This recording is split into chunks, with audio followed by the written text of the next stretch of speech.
সাতক্ষীরার তালা থানার সালতা নদীর সংযোগ সরকারি খাসখাল চাড়িভাঙ্গা কোলাস বিল সুইচ গেট উন্মুক্ত করে হাজার হাজার মানুষের জলাবদ্ধতা নিরসনের দাবিতে শনিবার বেলা 12টায় মানববন্ধন অনুষ্ঠিত হয়।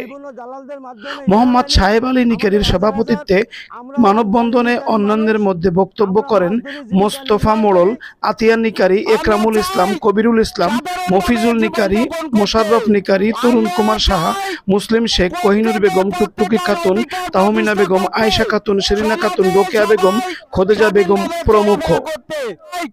এ সময় বক্তারা অভিযোগ করে বলেন, চাড়িভাঙ্গা উত্তর কোলাজ বিল সুইচ গেট ও কয়াতলা এলাকার প্রায় 150 বিঘা সরকারি খাসখালের ও জমি প্রভাবশালী কর্তৃক অবৈধভাবে দখলপূর্বক খালে বাঁধ দিয়ে মৎস্য ঘের করে আসছে।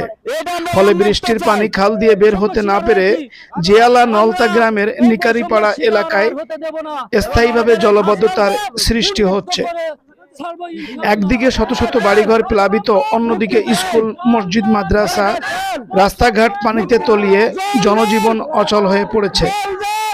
এছাড়া এলাকার নিরীহ গরিব দুঃখী মানুষের নিকট থেকে অন্তত 1/2 বিঘা জমি অবৈধ জবরদখল করে মৎস্যঘের তৈরি করে তাদের লিজের টাকা পরিশোধ না করে উপরন্তু তাদেরকে বিভিন্ন প্রকার হুমকি ধামকি দিয়ে লাঞ্ছিত করছে। এ ব্যাপারে ভুক্তভোগী এলাকাবাসী সংশ্লিষ্ট কর্তৃপক্ষের আশু হস্তক্ষেপ কামনা করেছেন। সেই বাঁধগুলো আবার দিয়ে আবার পানি বন্ধ রাখার জন্য তারা সেই বাঁধগুলো বেঁধে দিয়েছে। আমরা 196 জালালালতা নিকারিপাড়া সরকারি প্রাথমিক বিদ্যালয়, আমরা স্কুলে যেতে পারছি না, আমাদের স্কুল বন্ধ হয়ে গেছে, আমরা পরীক্ষা দিতে পারছি না, ফাইনাল পরীক্ষা চলতেছে, আমরা পরীক্ষা না দিতে পারলে ক্লাসে উঠতে পারবো না। আমি ক্লাস 4 এ 5 এ পড়ি, আমার নাম মোহাম্মদ সাকিব। আমি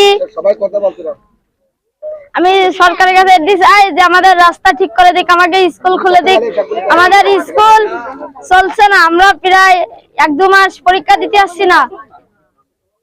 আমরা চুলোর ভিতরে পানি, আমার রান্নাঘর ভেঙে গেছে, সকালে 1 পা আটাইনি, পরে চুলোইতি আমি এখন চাপটা মতন মানাইনি, বুনেছি, সুতো দিছি আমি নিজে হাতে, কিন্তু আমাদের সেই সম্পদ ওরা কেড়ে নিয়েছে জোর দখলে। তাই আপনাদের কাছে জানাচ্ছি যে আপনারা আমাদের বঞ্চিত করেছে যারা, তাদের কাছে আমরা সেই জিনিস আপনাদের মাধ্যমে, সরকারের মাধ্যমে আমরা ফেরত চাই। M news Bangla.